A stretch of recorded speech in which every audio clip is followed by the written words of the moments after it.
Hello everyone, welcome back to 6Jam's channel. In today's video, I will show you how to fix iPhone Wi-Fi not connecting using some simple troubleshooting steps. So let's get started.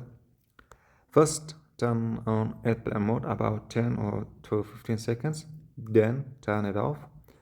And this helps to refresh your network connections. You can do this from the control center or your setting. Next, go to your setting, and after that tap on Wi-Fi and turn Wi-Fi off.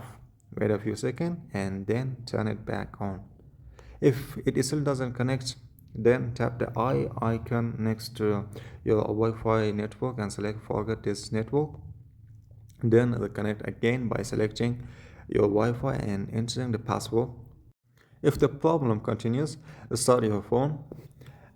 Quickly press and release volume up, then volume down, and then hold the side button until the Apple logo appears.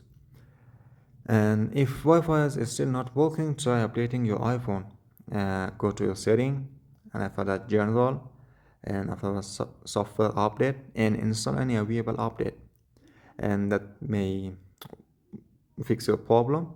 And another step you can try is starting network setting. Go to setting, and after that tap on general, and here to search for transfer or reset iPhone, and tap on it, and after that tap on reset, and here select the reset network setting. This will not delete your data, but it will reset Wi-Fi, mobile and VPN setting. And finally, if nothing works, the issue may be with your router. Unplug your Wi-Fi router for about 30 seconds, then plug it back in and try connecting again. And that's it. These are the best ways to fix Wi-Fi not connecting on your iPhone.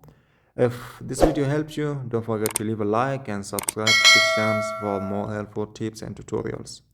And thanks for watching, and I will see you in the next video.